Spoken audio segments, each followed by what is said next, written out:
یہ سنیے آپ کے انشاءاللہ علم میں اضافہ ہوگا. مجھے آج صبح فجر پہ ایک میسیج آیا ہوا تھا. ایک سسٹر تھیں, اب پتہ نہیں نمبر کہاں سے مل جاتا ہے, بس واٹس ایپ پہ آیا تھا, میں نے سنا اس کو,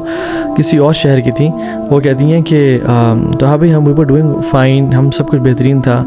کسی کے ساتھ بزنس پارٹنرشپ کی میرے والد صاحب نے, اس نے ہمیں بہت بڑا دھوکہ دیا, اچھے خاصے پیسے ان کے کھا گیا. کہتی ہیں جب سے وہ دھوکہ دیا نا تو والد صاحب کو ایسا دھچکا لگا کہ ان کو فالج کا اٹیک ہو گیا, ان کا پیرالائز ہو گیا ہاف باڈی ان کی, اور ہم نے ان کے علاج میں پیسے لگانا شروع کر دیے. پیسے کم سے کم ہوتے جا رہے ہیں, اور ایسا ٹائم آیا, ابھی ہمارے پاس ایسا ٹائم ہے جس میں ہم پچھلے کچھ مہینوں سے رینٹ نہیں دے سکے اپنے مالک مکان کا, اور انہوں نے ہماری بجلی بھی کاٹ دی ہے اور ہماری گیس کاٹ دی ہے. ہم رمضان کے مہینے میں اٹس ڈیفیکلٹ فار اس کہ ہم سحری کس طرح بنائیں, افطاری کس طرح بنائیں. ہم نے پڑوسی جو ہمارے سے پہلے بڑے نائس تھے ان سے مانگا تو وہ ہمیں کچھ ٹائم کے لیے بجلی دیتے ہیں, لیکن ہوا یہ کہ سنس میرے سے ان کا رابطہ, میرا بھائی جو ہے وہ بھی اسپیشل ہے, ٹھیک ہے, اور اس کے پاس یعنی ایک چھوٹی سی وہیکل بھی ہے, تو مالک مکان کہہ رہے ہیں کہ ہمیں یہی بیچ کے دے دو. اور جو پڑوسی ہیں جنہوں نے بجلی ہمیں فیور کر رہے ہیں, ہی ٹرائی ٹو ہراس می, اور جب مطلب اور یعنی مجھے بینیفٹ اٹھانا چاہا کہ جب تک اینڈ سبحان اللہ کہتی ہیں کہ مسائل پہ مسائل ہم پہ آفت ٹوٹ چکی ہے, اور ہم کس طرح سحری بنائیں, رائٹ ہی نہیں ہمارے گھر میں, اور ہم نے پھر اپنا اے سی بھیجا, ہم نے کچھ نہ کچھ مالک مکان کو دیا, اور ہمیں وہ اس نے ہمیں پہ تھریٹ کیا ہوا ہے, کیس کیا ہوا ہے, ہم نکلنا چاہتے ہیں بٹ وہ نکلیں جب پیسے نہیں دو گے. And it was full of یعنی and I was thinking, I was sitting in my lounge after Fajr salah, اور میں دیکھ رہا, میں نے کہا میرے پاس تو لائٹ ہے یار, اور گیس بھی ہے, بچے سو رہے ہیں, and every thing is okay. And that made me کرائی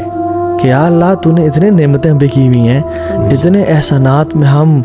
جو ہے نا ڈوبے ہوئے ہیں, اور دیر آر پیپل, اور ان کی آواز میں نا کپ کپاہٹ سی تھی, اور کہتی میں اکیلی بہن میں کیا کروں میں. اور یعنی سبحان اللہ جو ڈسیبلڈ ان کا بھائی تھا وہ اتنا تھا کہ بائک چلا لیتا ہے, تو وہ بائک کیا چلاتا ہے, ٹھیک ہے, اور وہ بڑا لمیٹڈ سے اماؤنٹ وہ لے کے آتا ہے. اور بہن کا بھی کہتی ہے میں جاب کری تھی ایک جگہ پہ ایک ہاسپٹل میں, بٹ کسی نے گاڑی مارا یا کیا ہوا تو مجھے نکال دیا ہاسپٹل سے, کوئی کسی بڑے ڈاکٹر کی گاڑی کو ٹچ ہوئی میری جو کریم پہ جا رہی تھی, یا کس پہ اپنی گاڑی پہ جا رہی تھی, تو وہ سب یعنی کہتی ہیں کہ آفات. اور کووڈ کے بعد دیکھیں نا, اور انفلیشن اوور آل جتنی بڑھ گئی ہے, تو میں بھی اسی طرح ایک سینگ کسی کی پڑھ رہی تھی, سوشل میڈیا پہ دیکھ رہی تھی, تو مجھے بھی اس سے بہت احساس ہوا. انہوں نے کہا کہ اگر آپ آج کل اپنے